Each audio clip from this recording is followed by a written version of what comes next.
Bom, então a gente vai falar um pouquinho sobre o higienismo em Florianópolis e o higienismo no Brasil. Pensar um pouco como que a cidade de Florianópolis está imersa nesse processo e centrar um pouquinho mais no início do século XX, né? O processo de higienismo ele é fundamental para a gente entender como as cidades se constroem no final do século XIX e início do século XX, porque isso tudo faz parte de um processo de modernização e que vai ocasionar uma remodelação urbana. Eu bati. Tá de boa, pode Tá. E que vai ocasionar numa nova forma de se pensar as cidades e de se organizar as cidades. O higienismo, propriamente, ele está presente não só no sentido de pensar as reformas urbanas e, consequentemente, as pessoas que estão imersas nessa cidade, que vivem, que moram, que comem, que dormem nessa cidade, mas também de pensar os cuidados com o corpo, de pensar a relação com as farmácias, a indústria farmacêutica, enfim, o higienismo é um processo que se alastra, né, entre os sujeitos, que se alastra na cidade.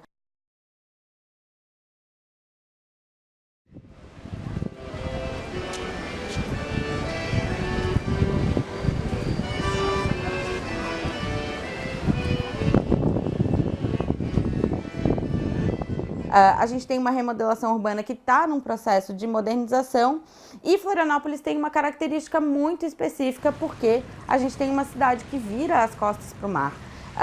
A cidade vai virando as costas para o mar ao longo do século XX. Então, o que a gente tem ali no centro de Florianópolis, que é onde esse processo de remodelação vai acontecer, que é onde a urbanização vai ser totalmente reformada, totalmente não, mas em partes reformada, é um processo também de virar as costas para o mar. Se a gente pensar na nossa catedral em Florianópolis, a gente vê que ela está virada de frente para o mar. E aí, aos poucos, a cidade vai se modificando ao ponto de virar as costas para o mar. Isso se dá por todo um centro que é reformado e que tem na Avenida Hercílio Luz o coração desse processo de higienismo, nesse processo sanitário de se pensar uma nova cidade.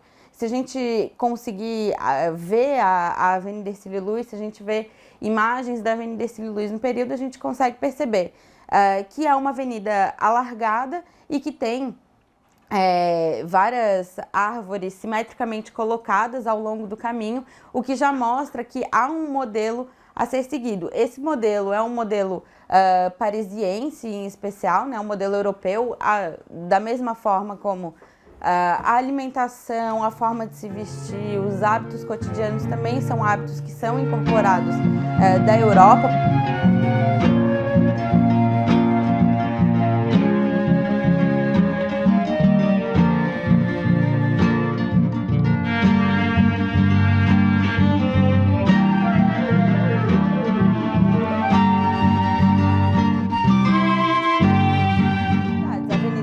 No Rio de Janeiro, a Avenida Paulista em São Paulo vão dar o tom, vão dar a marca desse processo nas cidades.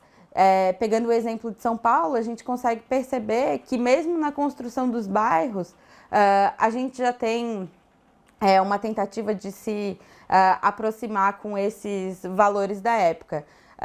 O bairro de Campos Elíseos é um deles, né, fazendo alusão a Champs-Élysées, e o bairro de Higienópolis, que nitidamente faz alusão ao processo do higienismo.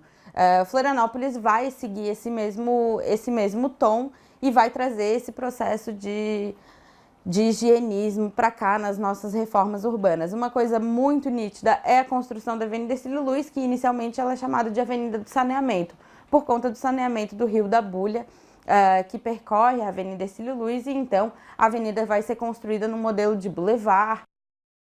Há uma construção de uma cidade para os grupos mais abastados ou para as elites que frequentam. Então esse processo modernizador, ele tem um recorte de classe também, porque afinal de contas, essa cidade moderna, ela foi pensada para alguns e não para todos que viviam aqui. Então, a gente consegue perceber que ao longo do século XX, a gente tem a formação de uma triangulação na cidade. Obviamente, algumas avenidas que eu vou citar, elas vão ser construídas depois, mas a gente tem a Avenida Beira-Mar, a Avenida Mauro Ramos e a Felipe Schmidt. Se a gente pegar pelo mapa, consegue perceber que elas formam uma triangulação.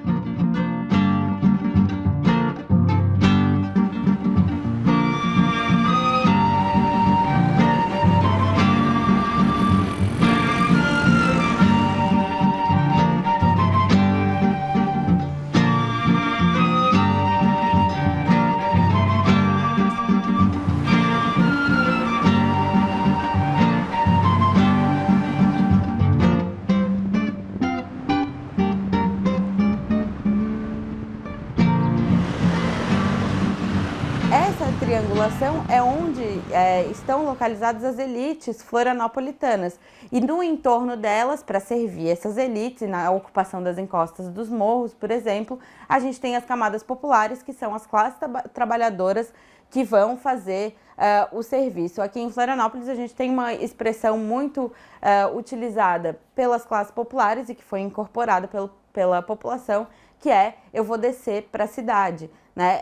Esse sentido de descer o morro e ir para o centro da cidade para trabalhar, para viver e etc. Então, esse nosso centro, e especialmente a região dos entornos da Avenida Hercílio Luz, que depois isso vai se expandir, vai se ramificar, a gente consegue perceber nitidamente que ao longo do século XX, e aí a gente não está localizado mais só no início do século XX, mas ao longo do século, a gente tem esse processo de triangulação. Ali nessa região ficavam as chácaras, então a gente tem a chácara do Espanha, a chácara da Molenda, que eram regiões já de pessoas bastante abastadas e que formavam essas elites. Quem não fazia parte desse processo civilizador, quem não estava, a cidade não era para as classes populares, era o que o Sidney Chalub chama de classes perigosas. Então essas classes perigosas, elas são afastadas desse processo civilizador.